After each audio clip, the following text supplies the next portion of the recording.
Hello. मैं doctor Nanda Jathar, MD Samhita and सिद्धांत, आपसे इंट्रोडक्शन टू आयुर्वेद यह पहला ही लेक्चर दे रही हूँ। यह लेक्चर शुरुआती का है और उनके लिए है जिन छात्रों ने 2025 को बीएमएस इस कोर्स के लिए एडमिशन लिया है। उनका मैं तहे दिल से स्वागत करती हूँ। आपका हार्दिक स्वागत है। ये भगवान धन्वंतरी जी है, ये आयुर्वेद के भगवान हैं, इसलिए पहला नमन हम उन्हें करेंगे। आगे धन्वंतरी स्तोत्र, ये आपको पूरी ज़िंदगी मार्गदर्शन करता रहेगा। इसे आप तहे दिल से याद करें। Welcome my friends. अभी हम आयुर्वेद की परिभाषा देखेंगे। आयुर्वेद मतलब आयुषो वेदः, आयुर्वेदः, आयु के वेद को आयुर्वेद कहते हैं। मतलब संपूर्ण जीवन को आयुर्वेद कहते हैं। यह शास्त्र अपने पूरे आयुष्य से निगड़ित है। पूरे आयुष्य की सारी संवेदनाओं और कर्मों को हमें बताता है कि कैसे उन्हें अच्छी तरह से निभाया जाए। अभी हम आयुर्वेद की निरुक्ति देखेंगे। आयुर्वेद यह शब्द दो शब्दों से बना है, आयुः वेदः। आयु का स्वरूप हम जानेंगे। शरीर, इंद्रिय, मन और आत्मा के संयोग को आयु कहते हैं। शरीर और जीवात्मा के संयोग को जीवन कहते हैं और जीवन से संयुक्त काल को आयु कहते हैं। इसका मतलब ये है कि केवल शरीर, इंद्रिय और मन नहीं तो आत्मा का भी संयोग आयुर्वेद में अभिप्रेत है।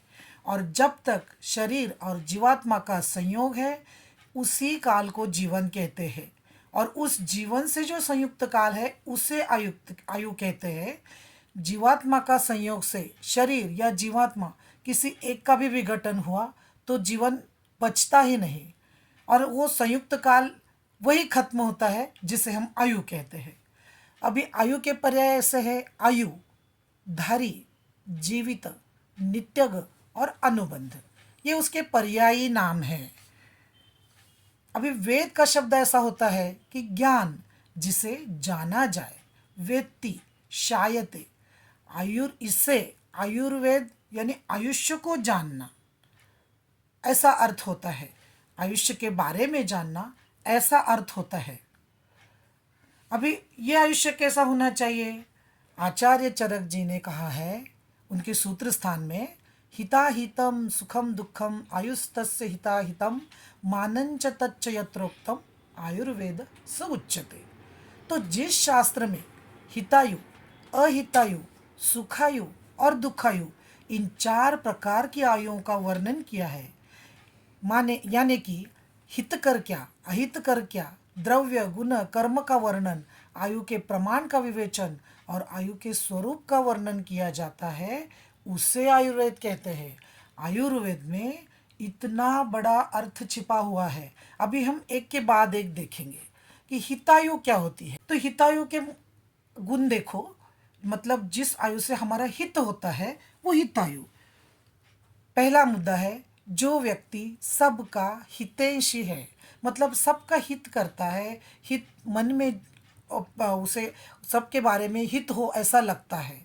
दूसरे के धन का लोभ नहीं करता, सत्य बोलता है, शांत प्रकृति का है, बार बार झगड़ा नहीं करता, सोच समझकर कदम उठाता है, पहले सोचता है बाद में पछताता है, ऐसा नहीं होना चाहिए।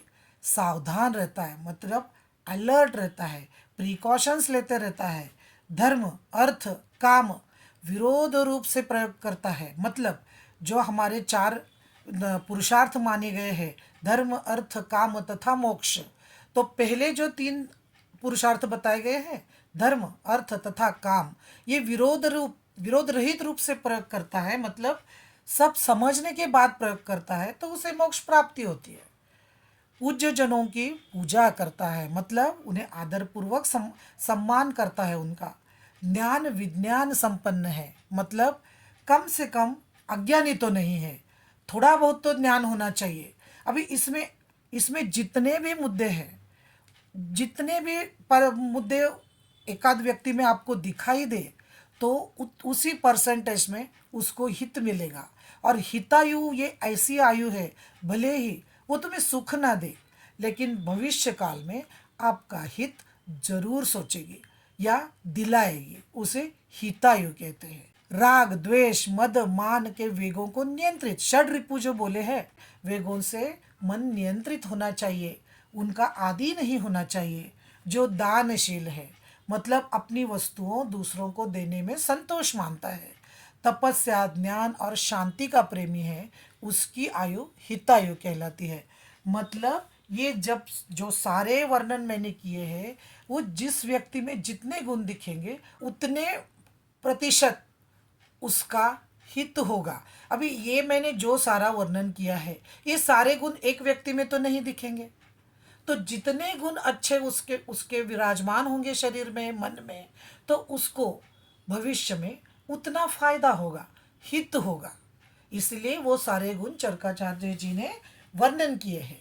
अभी अहितायु क्या होगा? इसके बराबर विपरीत होगा। इसके विपरीत जो वर्तन करता है उसका भविष्य में अहित हो जाएगा, कुछ अच्छा नहीं होगा। अभी सुखायु, अभी सुख की व्याख्या क्या है? मनो अनुकूल वेदनीयम सुखम, मन को जो अनुकूल लगता है, अच्छा लगता है, वो सुख। तो अभी उसका वर्णन मैं ऐसा आपको बताऊंगी जो चरकाचार्य जी ने किया है। जो व्यक्ति शारीरिक या मानसिक रोगों से आक्रांत नहीं है, युवावस्था संपन्न है, मतलब उसका युवावस्था चल रही है, किसी भी रोग से उसको कोई परेशानी नहीं है, बल, वीर्य, यश, पौरुष, पराक्रम युक्त है, शास्त्रज्ञ तथा व्यवहारज्ञ। शास्त्रज्ञ मतलब न्यूटन नहीं, शास्त्रज्ञ मतलब शास्त्र को जानता हो, कम से कम उसका परिचय हो। और व्यवहारज्ञ मतलब व्यवहार जानना चाहिए, व्यवहार कर समझना चाहिए, जिसकी इंद्रियां प्रसन्न एवं संतुष्ट है, कि जो भी पंच ज्ञानेंद्रिय है उसमें कोई व्याधि नहीं है, कोई रुझा नहीं है, कोई प्रॉब्लम नहीं है, और अच्छे से है, मतलब संतुष्ट है। जो समृद्धि तथा विविध सुंदर उपभोग संपन्न है। समृद्धि मतलब कि जिसकी इकोनॉमिकल कंडीशन अच्छी है। विविध सुंदर उपभोग संपन्न है मतलब जो भी वो चाहता है वो उसे मिल जाता है, आसानी से मिल जाता है। जिसको प्रत्येक कार्य में सफलता प्राप्त है, जिस भी कार्य की वो शुरुआत करता है वो उसे सफलता मिलती है। और यथेष्ट विचारशील है, मतलब वो विचार करता रहता है, उसकी आयु सुखायु कहती है। अभी सुखायु, सुखायु से आप क्या जानेंगे? सुखायु मतलब वर्तमान काल में जो हमें अच्छे फल देती है वो सुखायु। लेकिन यह जरूरी नहीं है कि सुखायु आपको हितायु भी होगी, नहीं। हितायु और सुखायु में बहुत बड़ा अंतर है। सुखायु तुम्हें वर्तमान काल में सुखी रखेगी, अच्छा रखेगी, और हितायु भले वर्तमान काल में आपको दुख दे, लेकिन भविष्य काल में आपके लिए अच्छा सा हित लेकर ही आएगी। अभी दुखायु इसके बराबर विपरीत, इसके उलट, इसके बराबर विपरीत। अभी आयु का मान, कि पुरुष की प्रकृति, पुरुष मतलब व्यक्ति, पुरुष की प्रकृति विकृति, विकृति मीन्स उसकी कुछ परेशानियाँ, शारीरिक परेशानियाँ, मानसिक परेशानियाँ, धातुओं की सारता। अभी ये तो प्राइमरी लेक्चर है, इसलिए धातु की सारता अभी आपके ध्यान में नहीं आएगी, लेकिन जब आप आगे आगे जाएंगे तो आपको पता चलेगा कि आयुर्वेद में 7 धातु बताए गए हैं, जैसे मांससार, मेदोसार, अस्थिसार। शरीर की बनावट मतलब कि आपका पोस्चर, अनुकूलता, अनुकूलता मतलब कि आपको हमेशा अभी किसी का हाथ टूटा होता है तो वो अनुकूलता नहीं हुई, आपके दोनों हाथ अच्छे हैं तो आपको अनुकूलता हुई ना। मनस्थिति, आहार शक्ति, मनस्थिति भी अच्छी है, कोई मानसिक परेशानी नहीं, कोई चिंता नहीं है आपको। आहार शक्ति मतलब आप जो खाते हैं वो अच्छी तरह से पचन हो जाता है, वो पचन करने की आपकी शक्ति अच्छी है। व्यायाम की शक्ति, आप जितना अपने शक्ति के अनुसार व्यायाम कर सकते हैं, आदि को देखकर उसके दीर्घायु या अल्पायु होने की परीक्षा की जाती है। मतलब आगे जो ऊपर जो वर्णन किए हुए मुद्दे हैं, वो जितने पॉजिटिव होंगे उसी परसेंट में आपकी दीर्घायु होंगी, और जितने कम होंगे उसी परसेंट में आप अल्पायु होंगे। ऐसे परीक्षा की जाती है, अनुमान लगाया जाता है। पर अभी आयुर्वेद ये सिर्फ मेडिकल साइंस नहीं है, ये लाइफ का साइंस है। इसे सिर्फ मेडिकल इस ब्रैकेट में हम बंदिश नहीं कर सकते, ये आपकी पूरी लाइफ को कवर करता है। अभी इस साइंस का प्रयोजन क्या है, आयुर्वेद का प्रयोजन क्या है कि चरक जी ने बताया है, प्रयोजनम चास्य स्वस्थस्य स्वास्थ्य रक्षणम आतुरस्य विकार प्रशमनम च। मतलब कि स्वस्थस्य स्वास्थ्य रक्षणम, यही पहला मुद्दा है और इसी पे आयुर्वेद 90% फोकस करता है कि स्वस्थ लोगों का जो स्वास्थ्य है उसकी पहले रक्षा करे, और इसके बावजूद भी कोई व्याधि हो, फिर वो शारीरिक हो मानसिक हो, फिर उसकी ट्रीटमेंट या चिकित्सा करे और उसके विकार को प्रशम करके पुनश्च स्वास्थ्य उसका रक्षण करे। अभी सुश्रुताचार्य ने भी वही बताया है, थोड़ा शब्दों का इधर उधर फेरफार होगा लेकिन प्रयोजन तो वही होगा। अभी ये प्रयोजन मैं फिर से बताती हूँ आपको, स्वस्थ व्यक्ति के स्वास्थ्य की रक्षा करना, दिस इज 90% फोकस्ड। 90% हमको यही करना है कि स्वस्थ व्यक्ति के स्वास्थ्य की रक्षा करना, और पूरी रक्षा करने के बावजूद भी अगर रोग होता है, शारीरिक मानसिक कोई भी व्याधि हो, तो उस पर चिकित्सा करके उसे दूर करना है। तो अभी ये शास्त्र आया कैसे, आपको तो मालूम है जग में जो भी चीज आती है या तो उसका इन्वेंशन होता है या तो डिस्कवरी होती है। इन्वेंशन का मतलब पूरी की पूरी तरह वो नए रूप से अवतरण होता है, और डिस्कवरी माने जो ज्ञान पूर्वी है, स्थित था, उसको सिर्फ प्रकाश ज्योत में लाया जाता है, इसे डिस्कवरी कहते हैं। तो आयुर्वेद ये पहले से है, इसका इन्वेंशन नहीं हुआ है, इसकी डिस्कवरी हुई है। तो इसका मतलब, इसका ये हम प्रूफ दे सकते हैं। अब ये श्लोक बताती हूँ। ब्रह्मा स्मृत्वा युषो वेदम प्रजापतिम अजिग्रहत सौश्विनो तौ सहस्त्राक्षम सौत्रिपुत्रादिका मुनिन तेग्निवेशादिकांस्तेतु पृथक तंत्रानि तेनिरे। मतलब ब्रह्मा जी ने भी आयुर्वेद बनाया नहीं है, उसका स्मरण किया है। जो पहले ही था उसका सिर्फ स्मरण किया है कि ब्रह्मा जी के उसी काल से आयुर्वेद का अनुमान हम लगा सकते हैं कि आयुर्वेद का स्मरण करके दक्ष प्रजापति को ज्ञान दिया।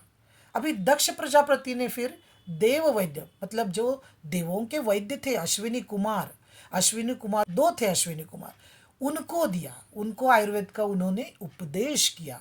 फिर अश्विनी कुमारों ने सहस्त्राक्ष मतलब इंद्र, कि जिनको सहस्त्राक्ष है वो इंद्र को दिया। और फिर इंद्र ने अत्रिपुत्र अर्थात आत्रेय, धन्वंतरी, निमि, काश्यप आदि को आयुर्वेद पढ़ाया।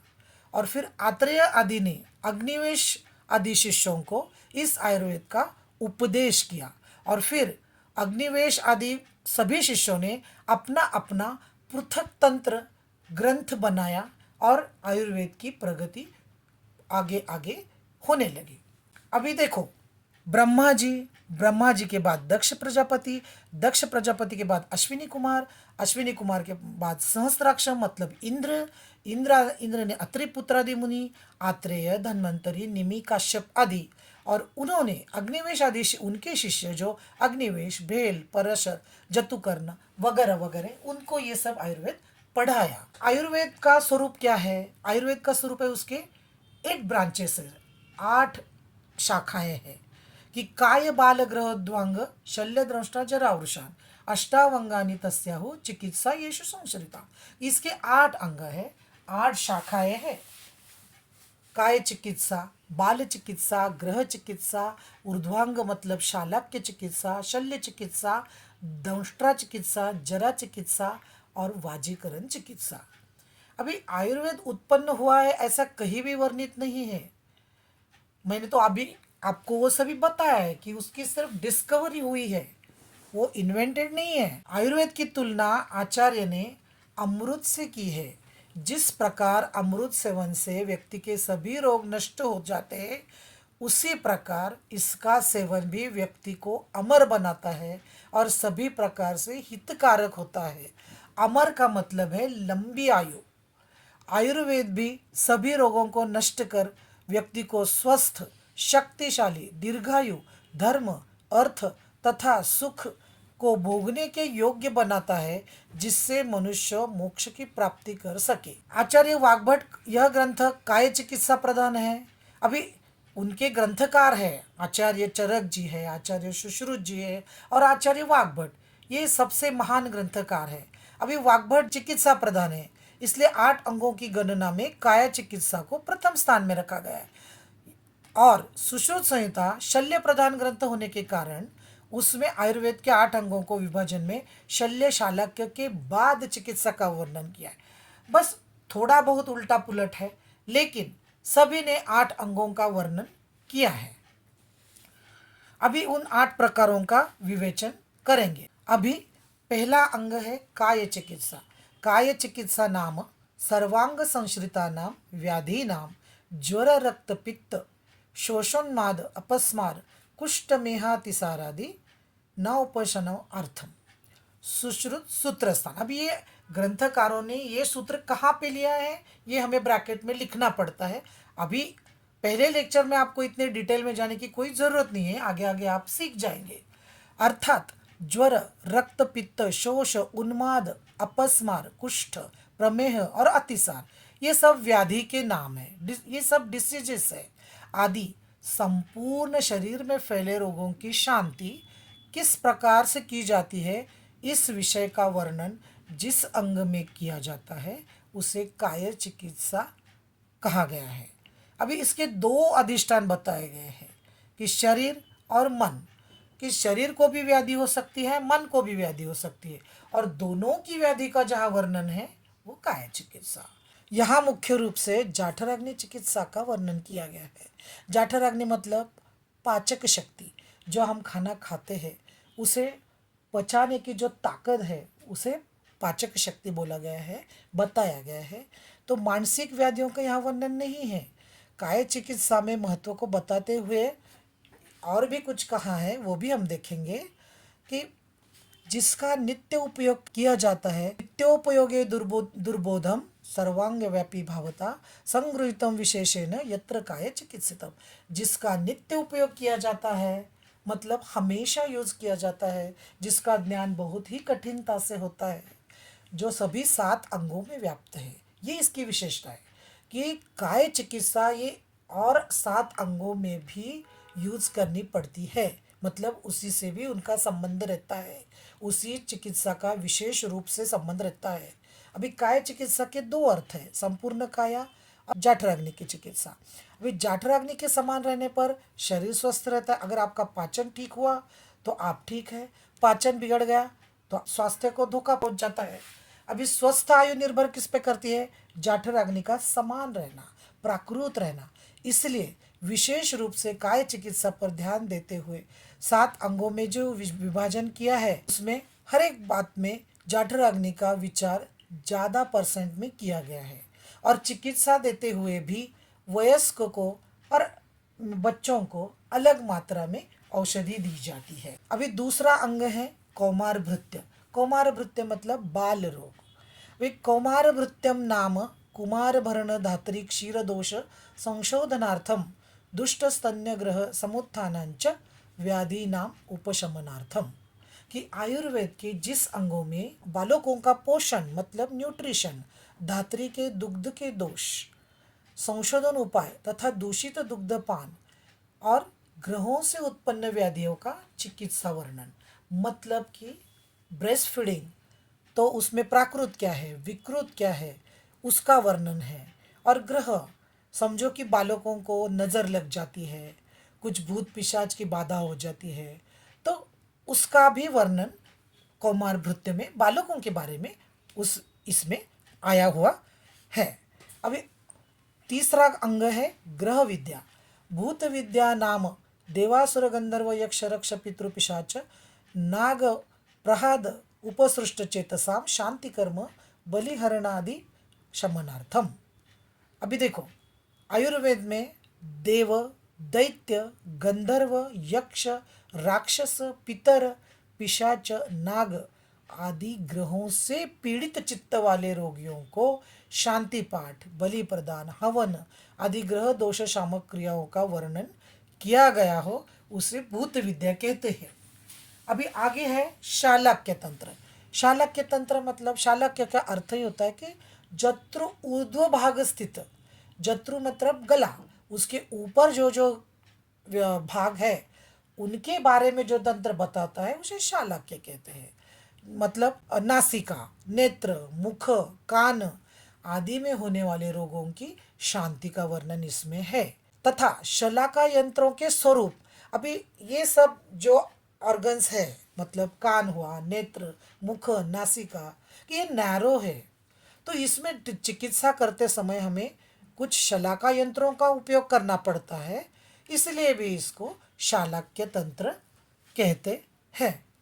अभी शल्य तंत्र, शल्य नाम जिसका शल्य मीन्स तृण, घास, पत्थर, धूलिकण, लोह, मिट्टी, हड्डी, केश, नाखून, पुयस्त्राव, दूषित व्रण, व्रण मतलब जखम, अंतशल्य तथा गर्भ मतलब मृत गर्भ। जीवित गर्भ शल्य नहीं होता, जब गर्भ पेट में ही मृत हो जाता है तो वो शल्य कहलाता है और उसकी चिकित्सा निर्हरण के लिए शल्य के जैसे ही करनी पड़ती है। आदि को निकालने का ज्ञान, यंत्र, शस्त्र, क्षार और अग्निकर्म करने का ज्ञान तथा व्रणों का आम, पच्यमान, पक्व आदि निश्चय किया जाता है, उसे शल्य तंत्र कहते हैं। तो अभी ये तो सर्जरी का भाग हुआ, ये सर्जरी का पार्ट हुआ और इसमें सुश्रुत आचार्य प्रधान माने जाते हैं। तो हर प्रकार से आपको बाधा किस किस से हो सकती है, तृण, घास, पत्थर वगैरह सबका उल्लेख उन्होंने किया है।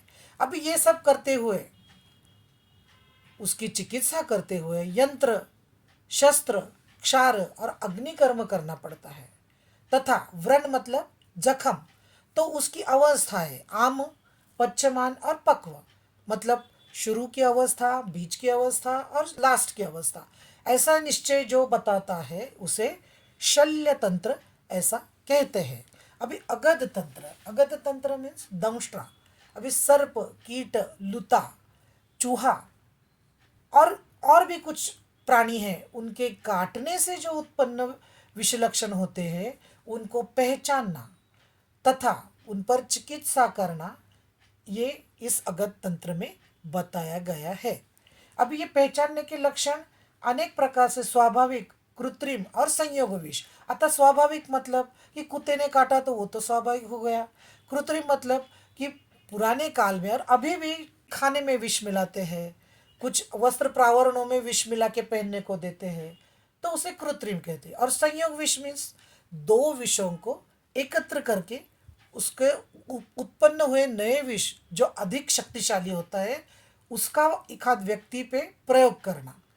तो इससे जो भी व्याधि या जो भी विकार या जो भी लक्षण दिखते हैं उसका प्रशमन जिस शास्त्र में जिस अंग में किया है उसे अगध तंत्र ऐसा कहते हैं। अभी रसायन, हमने आयुर्वेद की परिभाषा और प्रयोजन तो देखा है कि स्वस्थ से स्वास्थ्य रक्षणम। अभी हमने पूरी जिंदगी हितायु बिताई कि हितायु के माध्यम से जो भी हमें सदाचार सिखाया वो हमने पूरे जीवन भर अनुसरण किया, कुछ भी बुरा नहीं किया, शारीरिक मानसिक कोई भी हिंसा नहीं की, फिर भी आपको वृद्धत्व आ ही जाएगा।